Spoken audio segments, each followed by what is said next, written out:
Le quatrième temps fort, temps important de Angolo 2022 est une activité aussi traditionnelle pratiquée anciennement par la collectivité Nakara Bada, mais qui est une activité qui est venue s'ajouter à notre programme de départ. Effectivement, comme vous le savez tous, aujourd'hui, la confrérie des Dozo est organisée au niveau national. Et à travers cette organisation nationale, ils ont également une organisation dans notre zone du Kouroudougou. Et cette organisation fait des rencontres périodiques dans les différents villages. Ce sont des rencontres tournantes où les Dozo se retrouvent comme toute bonne communauté pour échanger, partager des expériences, partager des idées. Et l'étape de Nakara coïncide avec notre rendez-vous culturel de Angolo. Et Nakara est honoré de recevoir pas seulement les Dozo de notre Kouroudougou, mais également l'ensemble de la Fédération nationale des Dozo. Ce qui fait que la réunion tournante au niveau local est devenue une rencontre nationale. C'est un honneur pour Nakara. Et le président, le jeune frère Dosso Sori, qui a une bonne sympathie pour moi et pour qui j'ai une très bonne affection, nous nous sommes accordés pour que cette rencontre se fasse dans la joie, dans la paix. Aujourd'hui, les Dozo sont ceux qui marchent pour la paix, ceux qui travaillent pour la paix. Et c'est donc toujours dans le même esprit que Nakara, l'esprit de la confrérie nationale, l'esprit de paix prôné, vient simplement rentrer en bonne concordance avec l'esprit de paix de Nakara. Donc nous serons et nous sommes très heureux d'accueillir la confrérie des Dozo, la confrérie nationale des Dozo. Et cette activité va se tenir le vendredi 14 octobre. Je voudrais donc demander que la mobilisation qui a commencé déjà à Nakara, à Bada, dans tous les campements, que la mobilisation soit renforcée. On aura du monde à accueillir. Il faut que pour l'accueil de ce monde, on soit nous-mêmes préparés aussi. On fera tout pour que, comme on l'a fait à l'accueil de nos frères des Mangoro de Côte d'Ivoire, que l'accueil des Dozo de Côte d'Ivoire soit également avec beaucoup d'honneur pour ceux qui vont venir participer. Que le nom, le bon nom de la collectivité Nakara Bada soit également dans l'esprit de tous ceux qui vont être présents. Et c'est pourquoi je demande encore une fois à tous les parents, à tous les frères, à toutes les sœurs, de faire leur part, chacun à son niveau.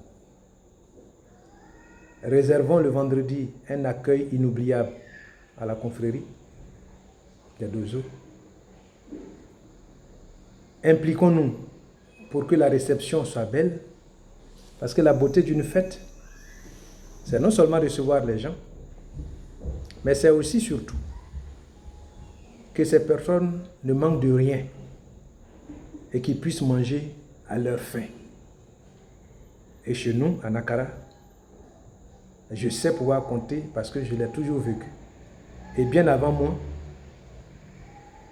tous ceux qui sont venus participer à des activités, à des festivités à Nakara savent ce que nous sommes. Et cette tradition et cette image, on doit pouvoir la démontrer le 14 octobre. Je compte donc sur la mobilisation de tout le monde. Comme je l'ai dit, c'est une activité spéciale. Et ce sont les Dozo eux-mêmes qui savent comment ça se passe. Ce sont les initiés qui savent de quoi il s'agit. Nous, notre rôle, étant donné que nous accueillons ce rendez-vous tournant, notre rôle, c'est de créer les conditions pour que leur activité tournante se déroule bien sur notre territoire, la collectivité de Nakara-Bada. Et cet engagement étant déjà pris avec les patriarches, les jeunes, les femmes et les représentants eux-mêmes, je voudrais dire à tous que nous sommes vraiment prêts pour cela. La dernière activité porte sur la lutte traditionnelle. C'est aussi l'activité qui est ouverte. Elle est une activité qui est rattachée à Angolo. Quand on finit Angolo, il y a forcément l'activité de la lutte traditionnelle qui se réalise. Et cette année, cette activité va se tenir le samedi 15 octobre, de 20h à 2h du matin. Et je voudrais demander à tout le monde que particulièrement cette année, on va accueillir beaucoup de personnalités pour assister à cette activité. Beaucoup plus de villages que l'année dernière. Et toutes ces invitations ont été faites pour que le réveil de cette activité qui était partagée avec toutes les autres communautés puisse prendre encore de son élan, de sa valeur. Et que pour les années, comme on l'a toujours dit, prochaines, que les autres communautés puissent être associées à ça. On partageait cette activité-là avec beaucoup de villages. Et ça faisait partie de notre sport traditionnel roi. On ne connaissait pas le football. On ne connaissait pas les autres. C'était notre sport roi. Et ceux qui étaient des spécialistes, des acteurs clés, c'était des célébrités chez nous. C'est ça aussi nos traditions. Les célébrités vers lesquelles on court dans les autres pays, on en a chez nous. Mais c'est à nous de donner de la valeur. Et c'est pourquoi je remercie l'équipe qui est chargée de la lutte traditionnelle au village. Les anciens qui soutiennent, notamment les doyens Komignan, le patriarche Bagnan, tous ces anciens de l'équipe, les Amadou, les Cabrousseau, et tous, ceux aussi que je n'ai pas cités, et toute l'équipe des jeunes qui encadrent, les jeunes lutteurs, qui en fait sont les acteurs qui rendent cette fête-là belle. Soyez plus mobilisés cette année que l'année dernière. Il y aura beaucoup de choses à partager. Il y aura beaucoup de choses à donner. Et donc je vous invite à vous mobiliser en gardant toujours le bon esprit fair play que vous avez fait. Vous avez démontré ça chaque fois. Entraînez-vous. Que le meilleur, que la meilleure équipe, que le meilleur acteur, comme on l'a fait l'année dernière, sera connu. Et on espère cette année qu'il y aura beaucoup plus encore à donner. Ça, c'est cette soirée va clôturer les activités culturelles de Yangolo 2022. Je rappelle ceci que cette activité sera également sécurisée. Il y aura une bonne sécurité et on doit rassurer tout le monde là-dessus. Et cette sécurité, c'est nous tous. On va y travailler tous à cela. Et à côté de ces activités culturelles, nous avons intégré une activité qui va se dérouler pendant les états généraux en même temps, mais qui aura sa conclusion le samedi. On va faire du reboisement à l'intérieur du village pour que dans le village, nos voies, nos routes, quand il fait chaud, on puisse marcher sous ces arbres-là pour partir d'un quartier à l'autre. On a des pépinières que nous avons déjà rassemblées. Il y a des arbres qui sont des arbres spéciaux qu'on plante. Ces arbres sont beaux, ils s'élèvent en longueur et ça permet de donner beaucoup d'oxygène au village. Ça également, ce sera fait. On aura également une activité de salubrité. C'est une compétition. C'est un concours. On a déjà, la dernière fois que j'étais au village, j'avais déjà donné cette information au patriarche et je pense que le porte-parole du village a déjà communiqué là-dessus. Les différents quartiers du village seront mis en compétition. La direction de la santé a été sollicitée depuis Mankono pour qu'une équipe vienne visiter. Ce n'est pas une affaire seulement des logements, des lots, des maisons, mais c'est aussi l'ensemble des quartiers. C'est une compétition entre les quartiers. Les quartiers qui seront propres, bien balayés. Les quartiers dans lesquels les cours sont bien entretenus. Les quartiers dans lesquels, également dans les cours, il y a des fosses septiques, c'est-à-dire des puits où toutes les eaux usées sont versées pour éviter que les moustiques soient développés.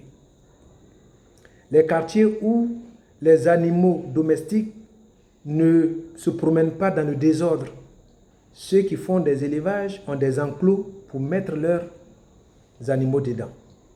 Ceux qui ont des chiens ou des chats procèdent aux vaccinations comme il se doit pour éviter la rage. Et que ces animaux-là également sont rangés. Ils sont nourris à la maison pour éviter qu'ils se promènent dans le village pour chercher à manger. C'est de tout ça dont il est question. Donc, entre tous les quartiers du village, on va voir qui va être le mieux propre, le quartier le plus propre, et puis qui va bénéficier de ce prix. Parce qu'il y aura forcément un prix. Il y aura un prix du meilleur quartier et il y aura un prix de la meilleure cour. C'est pour ça, il n'est pas question que ta cour soit seulement balayée, tout soit fait, mais derrière ta cour, la route également te concerne. Et ce n'est pas parce que toi, ta cour est propre, que la cour du voisin n'est pas propre, que tu n'es pas concerné par elle, c'est ton quartier. Donc vous devez chacun interpeller les uns et les autres pour que les cours soient balayées et rendues propres. Mais c'est tout ce que nous vous demandons aussi. Évitez d'utiliser les produits chimiques pour aller pomper. Évitez d'aller pomper avec vos produits que vous faites au champ. Ce n'est pas bon pour la santé, ni pour vous, ni pour nos enfants. Donc voilà le dernier point que j'ai voulu communiquer avec vous concernant toutes les activités qu'il y a pour Yangolo 2022. Mes remerciements donc à tout le monde. Mes remerciements au patriarche que j'ai déjà prononcé. Merci au doyen d'âge de tous les patriarches le plus vieux du village aujourd'hui, qui est le doyen Dolena Tiné, le doyen du lignage Tiné. Merci à tous les autres patriarches des lignages et notamment au porte-parole du village, Nanikena. Merci aussi pour tout l'engagement qui est fait. Merci pour tout l'attachement que vous apportez au village.